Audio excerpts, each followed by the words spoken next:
episode 95. Warren Buffett, one of the greatest investors of all time, turns 95 this year on August the 30th. And 1995 was the turning point for the Montreal Canadiens, who traded away their franchise player Patrick Waugh just 4 days after an 11-1 beatdown on home ice by the Detroit Red Wings. Beyond MD, episode 95, here we go!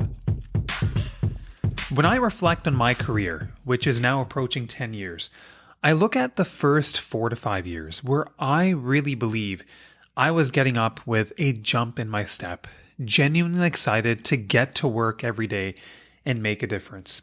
And then when I look at the last few years, I felt like things shifted. As I was getting more comfortable, I felt like work got a bit repetitive, ordinary, and sometimes even a little bit mundane. At times I was feeling stuck and bored, and I felt like I wasn't growing at work. Sometimes I would resort to picking up extra shifts, but those extra shifts led to feeling burned out, and I felt like I was losing control. The code that I'm trying to crack right now is how to make my work more enjoyable, rewarding, and sustainable for the long term. The code that I'm trying to crack is how do I make work feel like play? I feel like it is possible. And work feeling like a means to an end simply isn't enough for me. These are the exact thoughts that prompted this episode. So I hope you enjoy this conversation, which focuses on resilience, building a career that we can enjoy and that's sustainable for the long term, the importance of finding avenues to continue growing at work, recognizing and mitigating burnout, and even the role that financial literacy plays in this. And today my guest is Mamta Gautam, who is an internationally renowned psychiatrist, consultant, certified coach, author, and speaker. Focused on physician health and well-being since 1990, she's a trailblazer in this field and is known as the doctor's doctor. In the past 2 decades, she has expanded her work to include leadership development to better address system-level factors that impact the well-being of healthcare workers. She has created podcasts and videos on these topics and authored articles, book chapters, and 2 international best-selling books. Mamta brings this knowledge and expertise to Peak MD, through which she delivers keynote presentations and facilitates leadership development workshops, consults to healthcare organizations, and coaches senior medical leaders internationally. Dr. Gautam is committed to advancing diversity in medicine and facilitates leadership development for women in medicine. She has developed and co-leads Momentum, a retreat for women in medicine, and in 2020 founded The Raft, an accredited online platform for leadership development, peer support, and community for women physicians. Dr. Gautam is the recipient of numerous prestigious awards for her innovative work to support and mentor her healthcare colleagues. She's the inaugural recipient of both the 2011 CMA Physician Misericordia Award, as well as the 2023 AFMC Wellness Award. She has been awarded distinguished fellowships in both the Canadian and American Psychiatric Associations. So please enjoy my conversation with Dr. Mamta Gautam. So Mamta, welcome to the podcast. I don't know how it's taken us this long to actually connect for an episode because I've been following your work for many years and we have run into one another on LinkedIn, been chatting, but it's great to finally have you. So I just wanted to welcome you. Thank you so much. It's a real privilege to be here. I too have been following your work, enjoying your podcast, and so it's a real delight to be a part of your podcast today. Mamta, why don't you start off by telling us a bit about what you do professionally? Hey, thank you. Yeah, I am a psychiatrist in Ottawa, and I actually enjoy telling my story to colleagues, partly because one of the lessons is just be open to where you end up, right? So I trained in psychiatry. I did a fellowship in child psychiatry, finished in 1990, and that's what I thought I was going to be doing my whole career, is treating children and their families in psychiatry.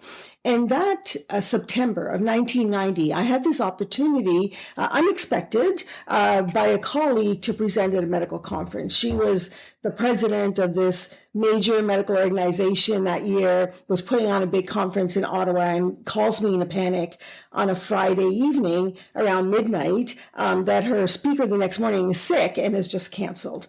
And she's like, can you fill in?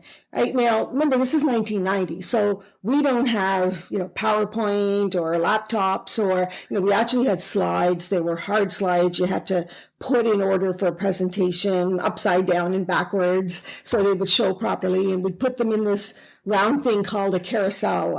Some of your audience might not even know what we're talking about, but Yeah. it took a long time to prepare for a presentation.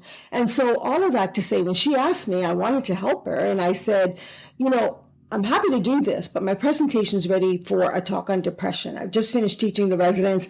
Can I talk about that?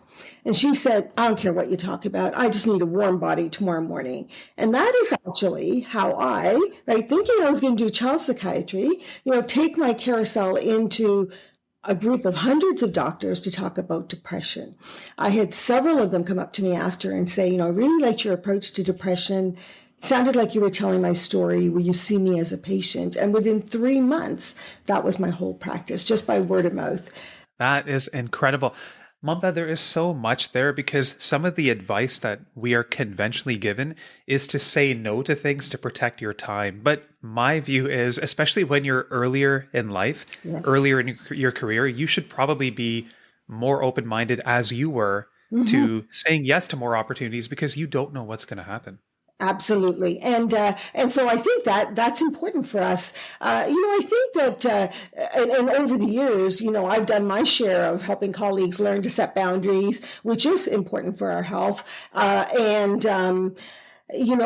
say no at times. But I think that it's not a blind say no to anything more. I think it is important for us to, continue to allow ourselves to be exposed to things that might be of interest to us that we just didn't know because we had never, seen or experienced that before. So I want to give the listeners some context here. I think it was in February. I had written this post on LinkedIn because at that time, Mamta, I was struggling a little bit in terms of finding ways to grow at work. I felt like I was growing outside of work, but I asked myself, how can I bring this to my day-to-day work as a radiologist? So one of the things I challenged myself to do was to pick up something new. And I started to cover nuclear medicine at our hospital. I went through some formal training with one of my colleagues, took a course, and this ended up being a great way for me to challenge myself. And I wrote about that.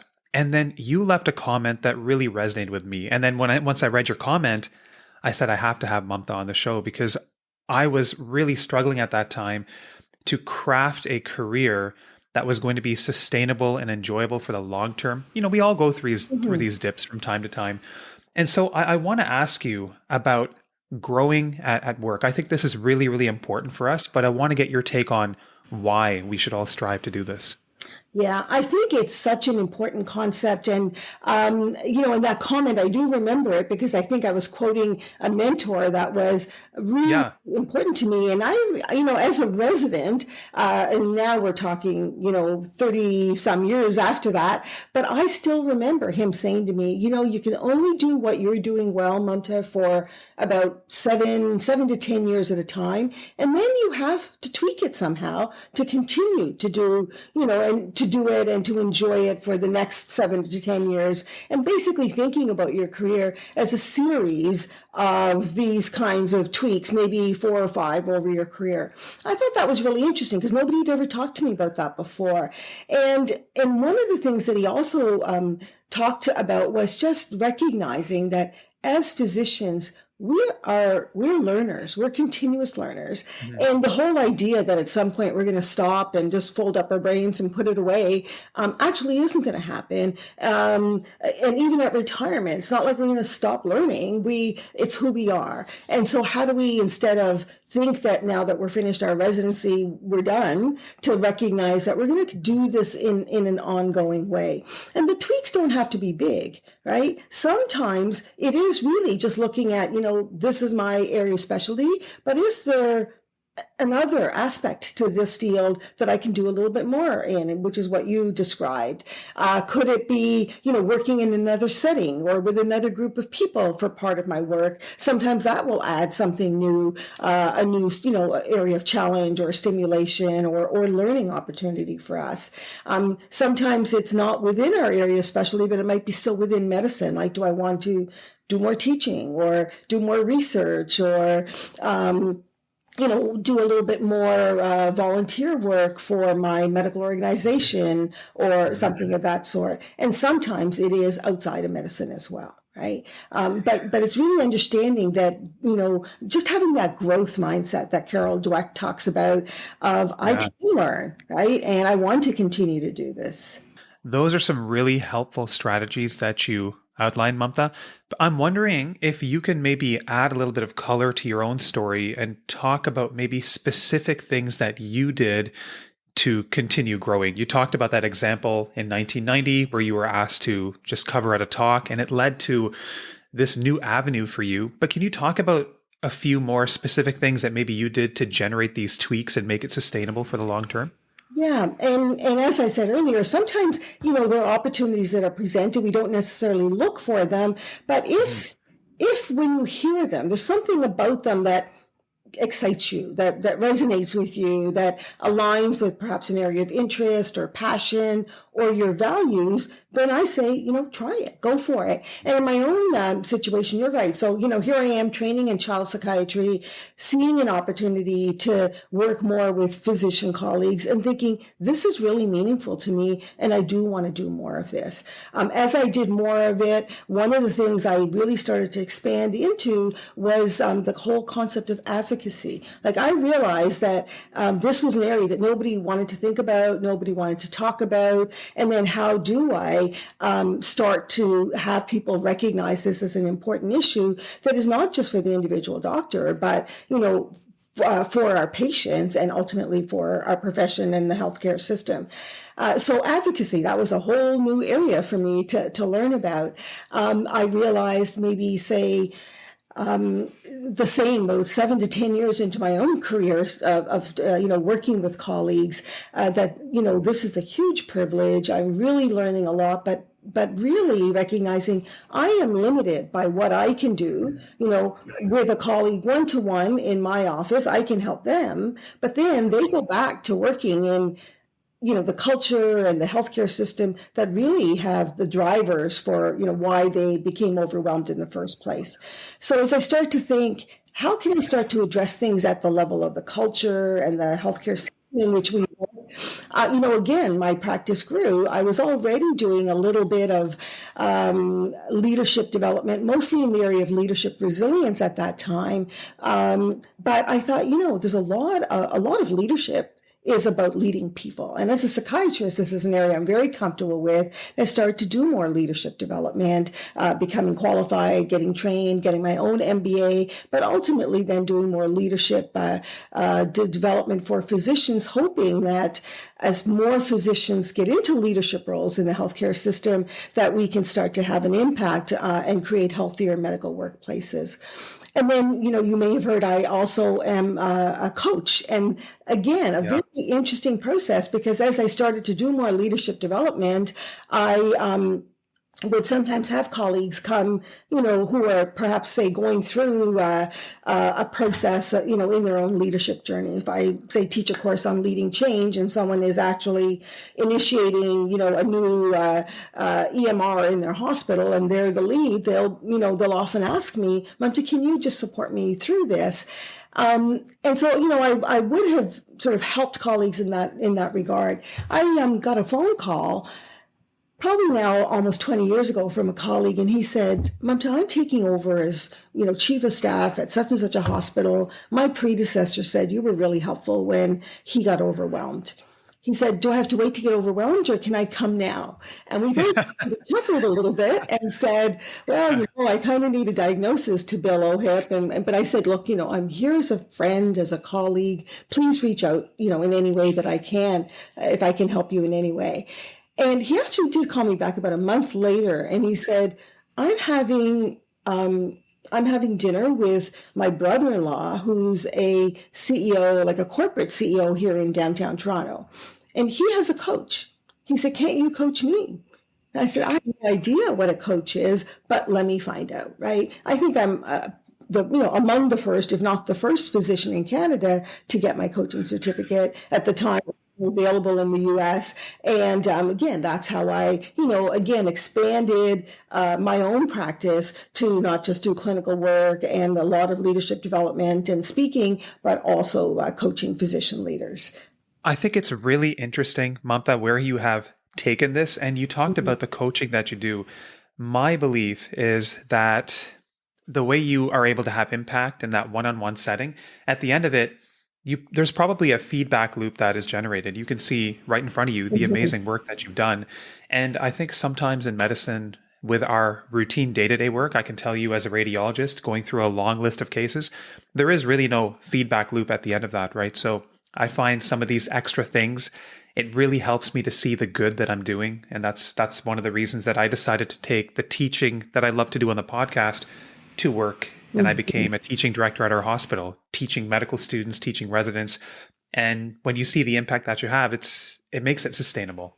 Absolutely. And I just want to remind us, right, that the more we learn about burnout, the more we see that there's sort of the spectrum where there's, say, burnout at one end where, we're tired and we're cynical, we're not really working at our best. But at the other end, there's engagement, right, where there's a sense of 100%. excitement and interest and dedication. And I think that that's what, continuing our growth in our career allows us to do, is to have that ongoing interest and then that ongoing engagement that I think does help balance out our ability to, feel burned out. Now for a brief message, stay with us.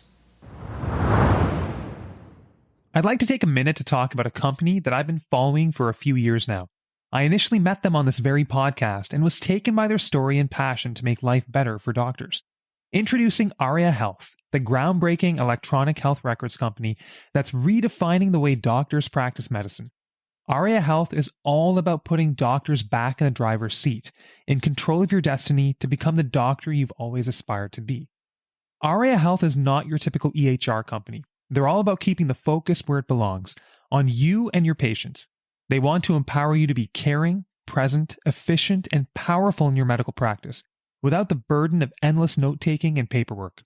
Join the Aria Health community of doctors who are already taking back their lives and practicing medicine the way they were meant to, free of corporate shackles, one patient at a time. But that's not all. Your time is precious and you want to get back to what truly matters. Aria's unique promise is to get you up and running as a new clinic in less than 30 days. And if you're thinking about integrations or migrations, don't worry. Aria can get you set up in less than 2 months so you can seamlessly transition without missing a beat. What sets Aria Health apart is their unwavering commitment to helping doctors thrive and making doctors the heroes of the healthcare story. They leverage the power of artificial intelligence, handling complex data ingestion and automating workflows so you can focus on patient care, not paperwork. And I've seen this in action myself. Visit ariaehr.com, that's ARYAEHR.com, and discover how Aria can empower you to take charge of your medical practice. You can use a special code BeyondMD to get your first month for free. So why don't we take this and maybe talk about burnout first? I want to talk about resilience too, but let's segue to burnout. I know my signs for burnout, and my biggest tell for myself personally is that I start to feel like the work that I'm doing doesn't matter as much. And then some cynicism will kind of creep in. So those are kind of my two signs. But Mamta, can you go over some of the key telltale signs of burnout? Yeah, thank you for that. And the one you described actually is a key one in this, probably at what we would say the second stage. But let's go back. The first stage is what we would call, because there are three stages described. So the first is emotional exhaustion. And this is a stage where colleagues will say to me, I can get through my day. I can get everything done in the workplace. Nobody would have any idea that, I'm struggling in any way. But I get to the end of my day and I'm exhausted. I don't have anything left to give. So this is the point where people will say to me things like, I'll come home and I'll just put like a journal up in front of my face, with my family. So they very clearly know I don't have anything to give them right now. Right. And I just need a few minutes to myself. Colleagues will tell me I'll drive home. I'll park my car in the driveway. I'll turn it off and I'll just sit in it for a few minutes, right? Just trying to gather a little bit more energy to go into sort of the next stage of my day, right? So that's emotional exhaustion. We can do the things we have to do, but they are really draining us at that point. And we keep pushing through. And then that can move into the second stage, which is depersonalization. And what that term really means is that we start to pull away from people. What we realize is that it's the people in our lives that are the most draining for us, partly because they're probably the ones that we care about the most and we want to give to the most. And so then they become more draining. And in the workplace, we see this where, colleagues will walk down the hall, but not make eye contact, because then that might start a conversation where I have to give something more. I will grab a sandwich at my desk instead of eating in a common space because, it's just easier for me and I don't have to do that social part. I'll go to a meeting, I'll go late and I'll leave early so I don't have to do that social chit chat. And then in our personal lives too, right? We start to feel like, where previously we might enjoy seeing friends after work or waiting for the weekend to do, to see family or friends. Now that's just like one more thing I have to do. I'm trying to find a way to get out of it. And I really start to pull away from people. And we see this in what you described, just being a little bit more cynical, a little bit, more negative about things and people that we used to enjoy, right? So I think that's all part of it. And then the third stage actually is the stage of reduced sense of personal accomplishment. And this is the stage where we start to lose sight of what it was about the work we're doing that actually we enjoyed, right? That actually drew us to it. And this is the stage where a lot of physicians start to think about, can I leave? Can I cut back? What else can I do? Because I'm not getting that same sense of satisfaction.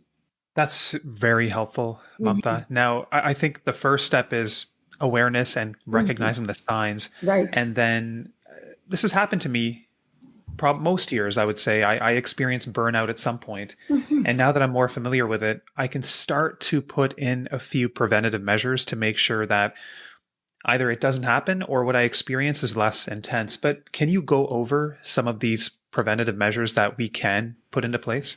Yeah. And you've actually alluded to what I think is one of the most important one, which is just being aware of what the signs are and monitoring for yourself regularly. And so what sometimes happens for us in medicine is we wait too long, right? And we sort of, somehow convince ourselves and rationalize some of what we're feeling and experiencing, when in fact we should recognize, this burnout is a real thing. It really is, an occupational process hazard, actually. And it happens when the demands of our work exceed the resources, which is, happening more and more in healthcare. When I first started talking about this 30 years ago, we were talking about, the physician, perhaps 1 in 4, 1 in 3, experiencing this. Before the pandemic, we saw rates go up to like 1 in 2 physicians experiencing signs and symptoms of this. Wow. And I was chairing the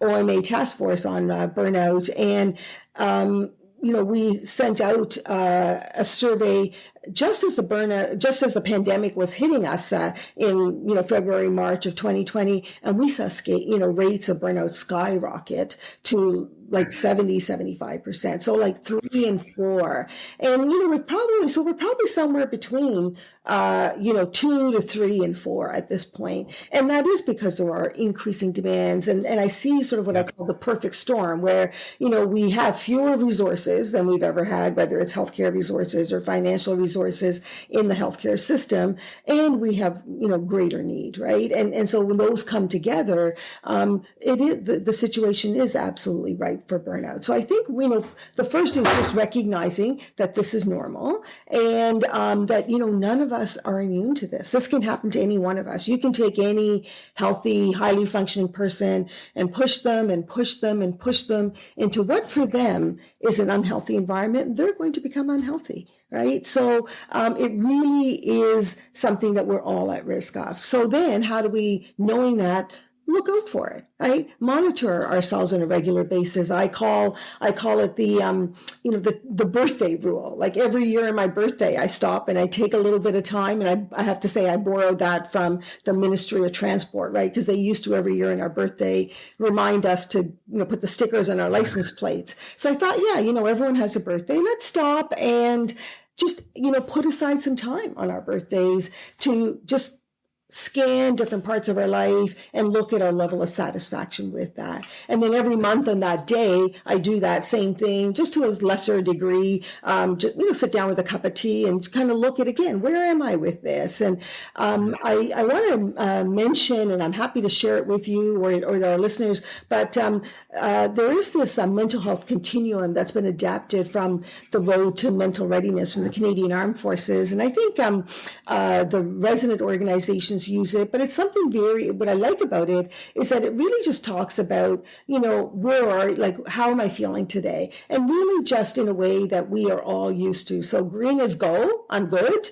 Red is stop, I'm not feeling so good. And then somewhere in the middle is like yellow and orange, where I need to be thinking, that maybe I'm starting to react a little bit more or have a sense of injury, and even just look up and think about, where am I on that spectrum? Is today a green day, or a yellow or orange, or am I red? Right? And I will say that what I've noticed with colleagues is that there are many fewer of us feeling like we're in that green zone since the pandemic. Right? That's just a reality. But just even having something simple like that, right? Like, what color do I feel today, and monitoring it on a regular basis, and then looking at what are the things that I can do to invest in myself, so that I have the energy to do the things I need to do. I like that framework, Mamta, because it is semi-quantitative Mm-hmm. as a way to assess how we're feeling. Mm-hmm. And I also like your discussion of, oh, your birthday was coming up. Maybe it's a time to just step back Right. and take things down a notch. And this reminds me of a concept that I read in one of my recent books, Slow Productivity by Cal Newport, who's one of my favorite authors. And he talks about this concept of embedding a slower season into your calendar year. Mm-hmm. And so one thing I noticed with myself was April was a very busy month. I probably did 8 to 10 call shifts. That's usually what I would do in at least 3 months. Mm-hmm. And by the end of April, I felt totally burnt out. And I realized that one of the things that I can do ahead of time is swap some shifts around. I don't have to put all the pressure on myself in that month. Maybe just pull back a bit, trade some shifts, and make sure that what I'm doing at work is just weaving into the natural rhythm of my life a little bit more. Mm-hmm. So that's something that I'm keeping in mind going forward. Right. I really I, like that. yeah. Yeah. I do want to ask you also about finance a little bit, and because this is a financial literacy podcast, but perhaps in the time that you have spent coaching physicians, talking to physicians, have you had any observations on financial literacy or financial well-being? Does this have an impact in how physicians feel about their work and how burnt out they feel? I'd love for you to comment on this if you can. Yeah. So I can tell you sort of anecdotally, we don't have a lot of research on this, although I will refer to one study I think that supports this. But basically, what we see is that our medical curriculum, of course, teaches us nothing, if or very little, if at all, about finances, financial literacy, and yet we're seeing great levels of desires by learners and physicians in practice to know more about finances and improve their financial literacy.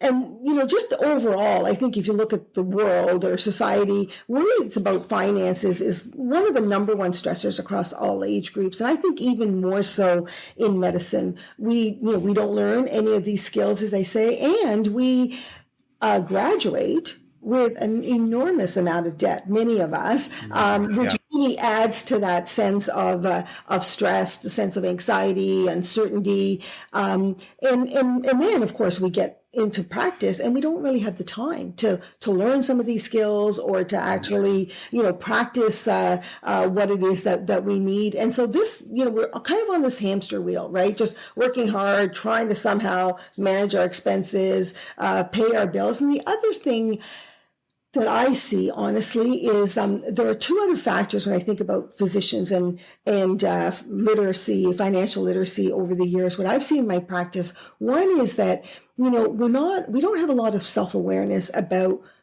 what money means to us.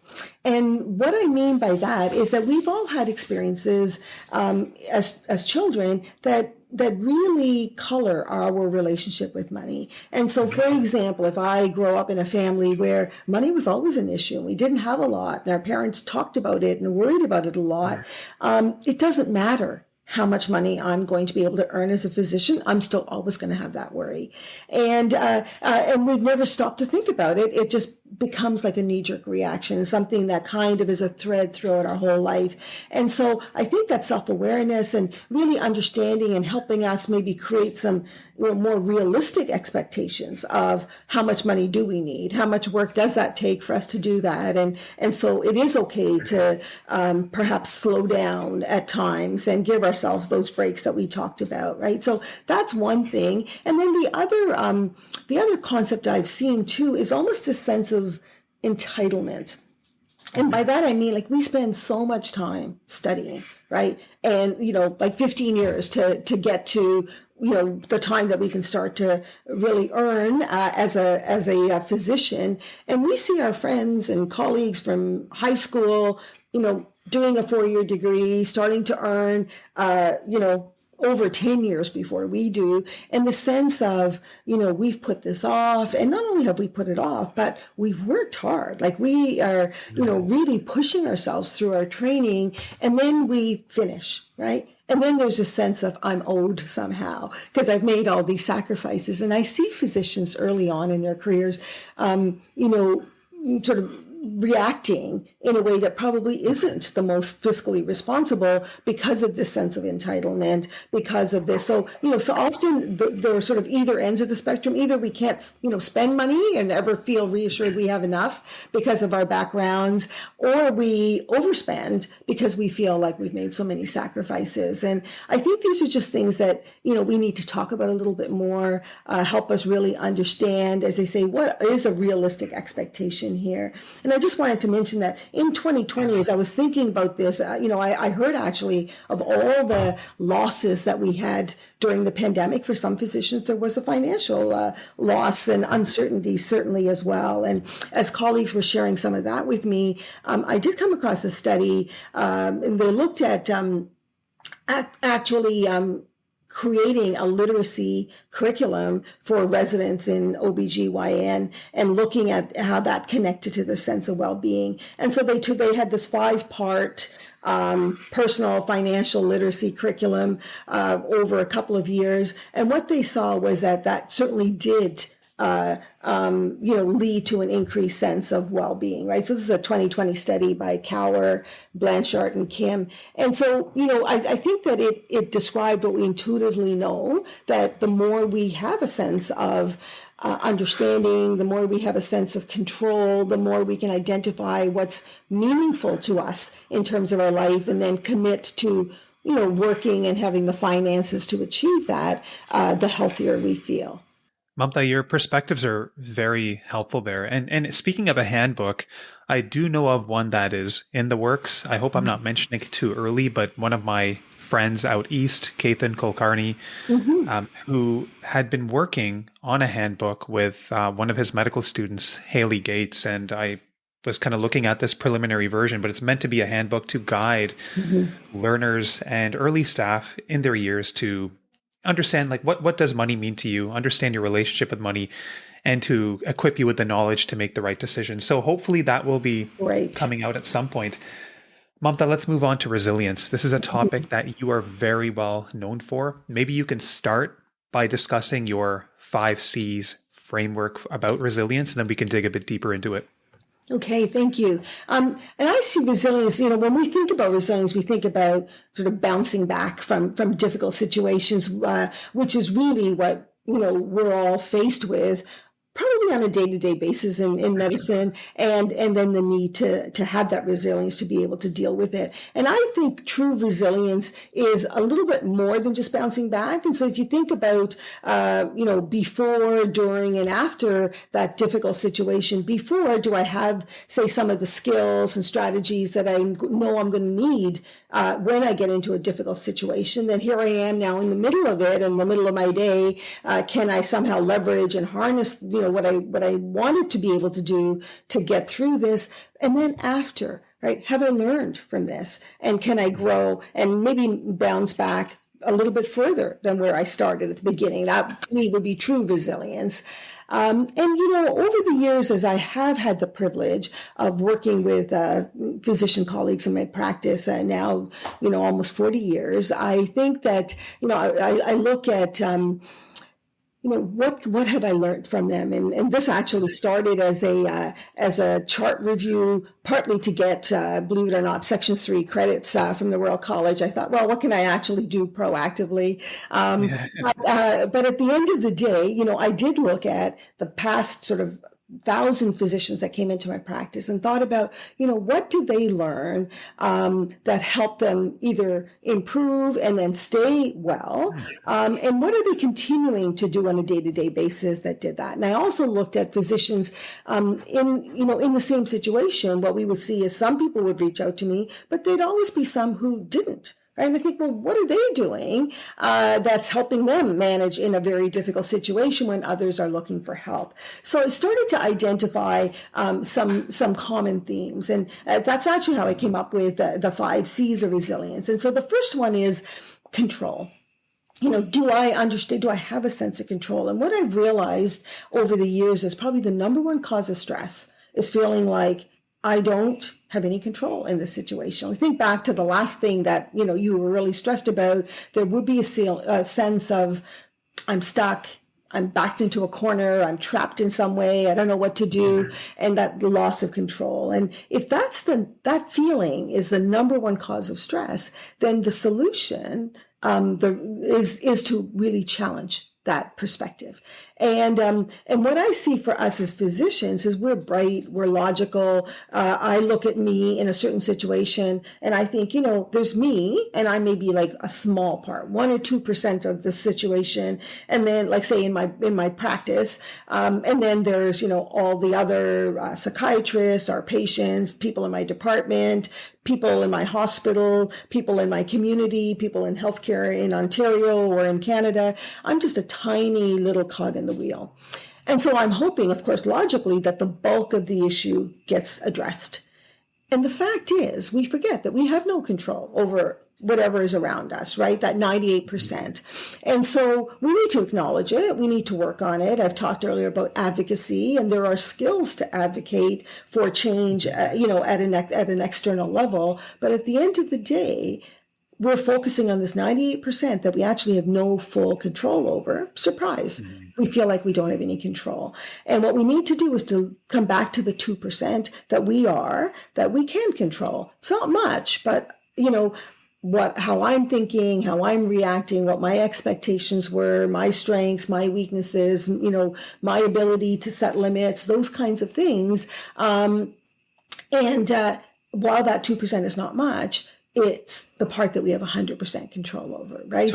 Totally agree. Is control. And I think that the more we can stop and think about, what can I control here and how can I focus on that, and then learn to work on the things I don't have full control over, I think that helps us in our resilience.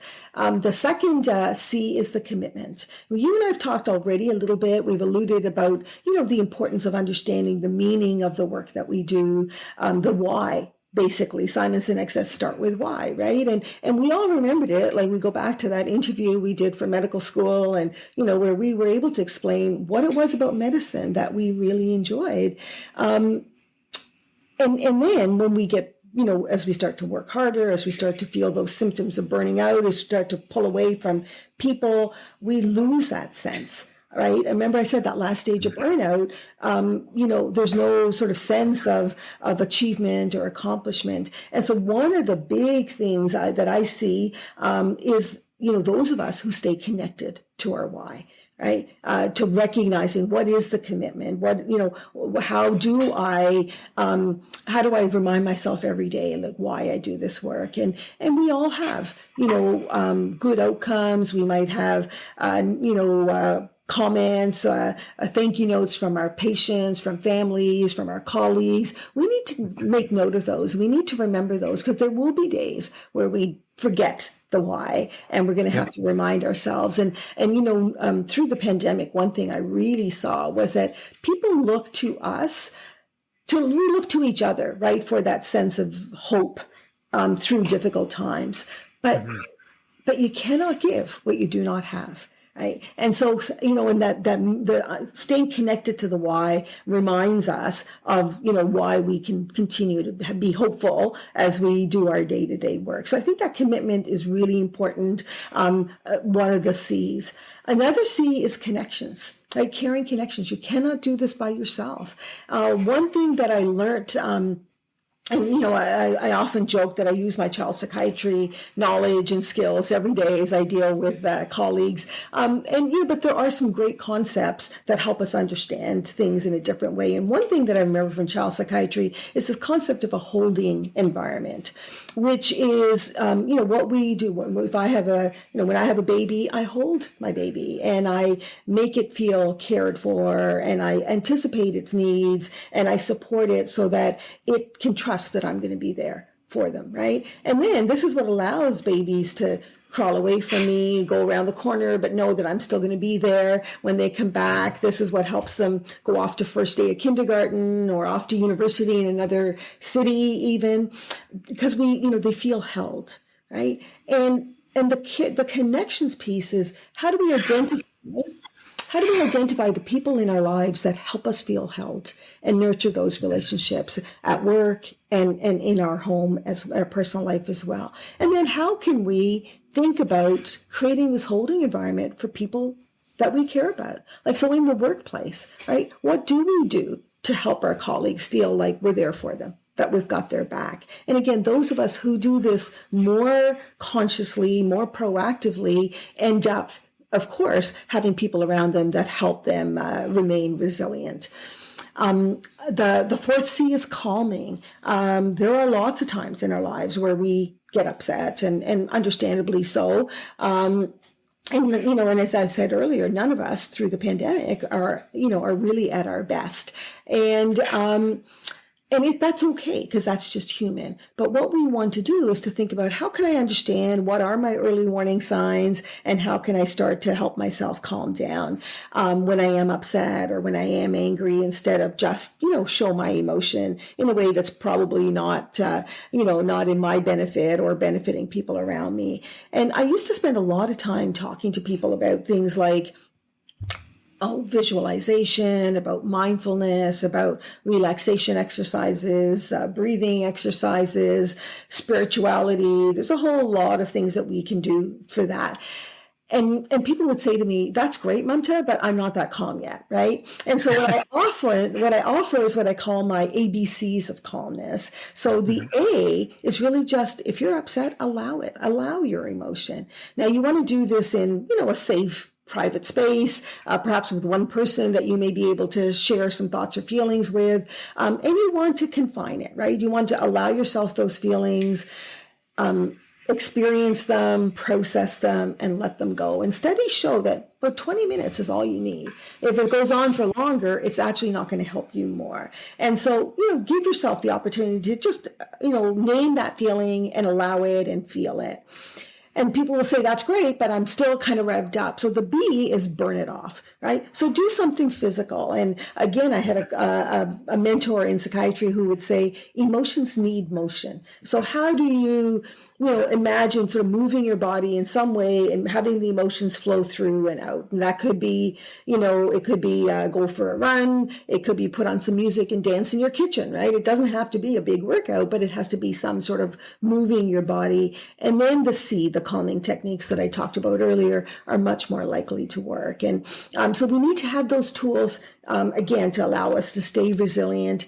And then the final C is caring for ourselves. And this is something that is not we do when we're upset, that we do when we need to, but we do proactively on a daily basis. And some of these are things that are, that we all understand, and we would tell other people. We would tell our best friend to make sure they, sleep enough and eat properly and exercise every day. But we need to think about, why don't we do that on a regular basis if we don't, or what helps us?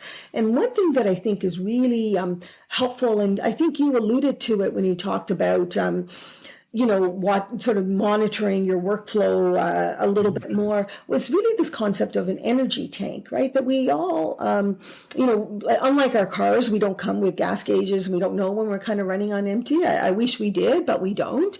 But if we think about sort of that gas tank and think about, our time is energy. And everything that we do with our time takes energy. But some things that we do with our time, that take energy, actually create more energy for us, right? And how do we identify those? And there are some things that take time, that take energy, that actually just leave us drained.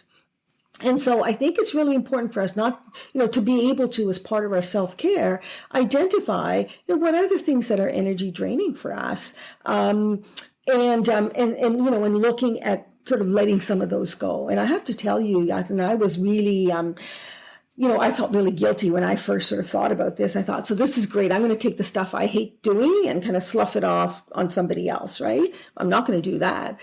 And then I started to realize that, we're not all the same. And the things that are energy draining for me are actually energy creating for somebody else. And if I actually let some of those go, maybe somebody who is, energized by that can pick those up. And so, helping me feel a little bit less guilty. But I will also say that that's just the first part. The second step is, of all the things that are energy creating for us, right? And particularly in the workplace, how do we choose to only do some of them at this point in time? You can do everything you want, but just not all at the same time. And so how do we make some of these choices? And that's the hardest part, I think, for us, right? Is choosing to not do something that we want to do, that we're good at, that people want us to do, right? And so, but I think that is part of that self-care. And what I see is that colleagues, and the important thing is, it's not just one of those. You need to be thinking about all five, doing something from all five of those areas to stay resilient. Mamta, that was really good. As you were talking, I was jotting down notes, just reminding myself of that framework. I'm really glad that we finished the podcast on that. And I think there'll be a lot for people to take away. But as we wrap up, Mamta, I do want to give you a chance. If people want to learn more about what you're doing, all your work, where can they learn?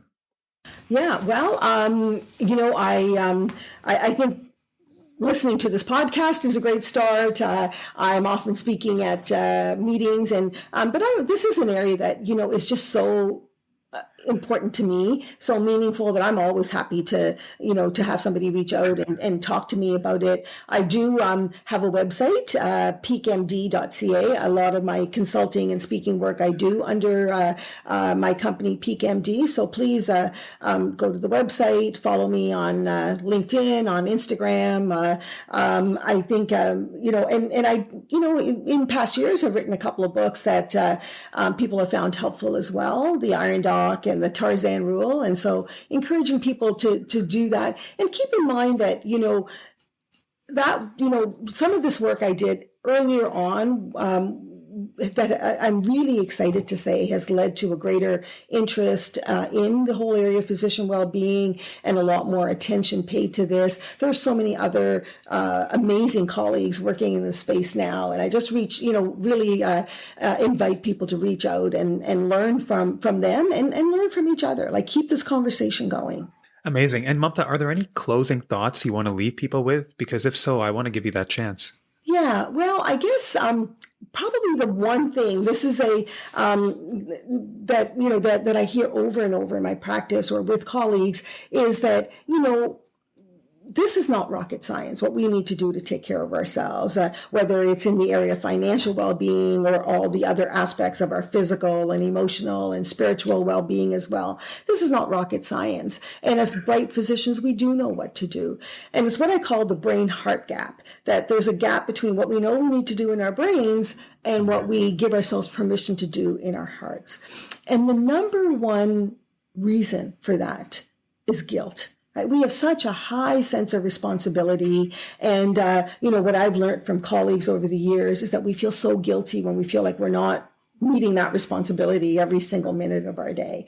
So I guess my closing thoughts would be to share this rule with people, which is that if there's something that you're thinking of doing that you know is going to help you feel better and it makes you feel guilty, do it. That's the very thing you should do. Now, you can't quote me in a court of law, but realistically, if you were thinking of doing something, if it were illegal, unethical, irresponsible, immoral, whatever, it wouldn't even have trickled up to the surface as an actual thought, right? So if you're thinking of doing it, you think that it's going to help you feel better, it's the very thing you should do.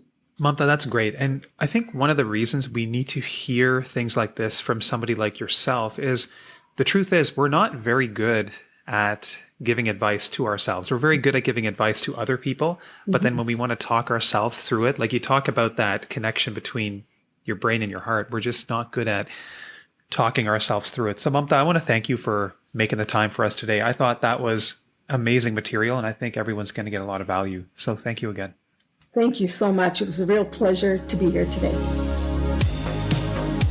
So I do want to touch base on Mamta's last point about finding ways to perhaps spend a little bit more time on tasks that elevate your energy and perhaps spending a little bit less time on tasks that drain your energy.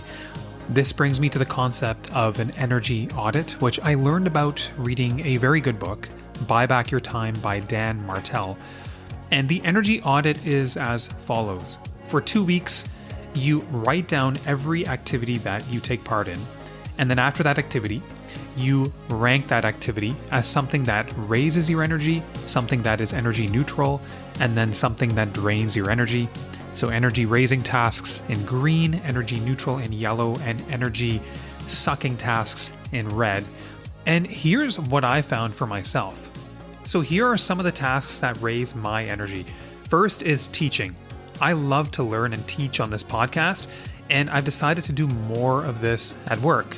So I am the director of radiology education at my hospital, and when I have medical students and residents come to our department, I'm responsible for their rotations, and I make sure to schedule them in a way so that I'm spending a little bit of time with them every single week.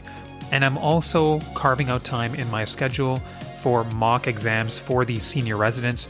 For me, teaching is very gratifying because to me, there's nothing more rewarding than using your knowledge to have a positive impact on somebody else. And so I make sure to spend time teaching at work. I've also found gardening to raise my energy levels. I love to be outside. I love to spend time in nature. So this is an area where I do spend a little bit of time every week. And the third task for me is investing. I love to keep track of my investments. As you guys know, I invest through a combination of ETFs and individual stocks. I do find for myself that investing is a great way to learn and gather knowledge, so this is something I continue to want to do and spend time with. Examples of tasks that drain my energy. I used to do a lot of general radiology shifts after hours, decided in 2023 that this wasn't going to be sustainable long term, and even more recently when I picked up some, I just found it to drain my energy, so I've stopped doing them again. And then the other task for me, while I love to research for this podcast, interview for this podcast, and produce this pod, editing podcast episodes is not necessarily an energy raising task, probably lowers my energy, so that's something I need to sort out again.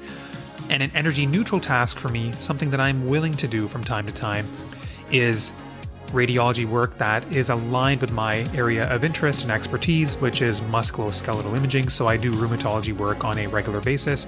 And this is something that I do enjoy. So at minimum, energy neutral. So what I've learned from an energy audit like this is that writing things down gives us so much clarity. We really start to understand what we enjoy doing and the activities that truly fill our cup. So if we're fortunate enough to have a bit more control over how we use our time, whether that's at work or whether that's at home, I think that this is a great way to spend a little bit more time doing the things that we enjoy. And perhaps this can be one of the strategies that we can all use to carve out a career that we enjoy and one that is more sustainable for the long term. Everyone, thank you as always for joining me. If you're getting value from Beyond MD, I would be greatly appreciative if you can share it with a few people in your network. We'll see you in a few weeks' time. Stay well, stay savvy.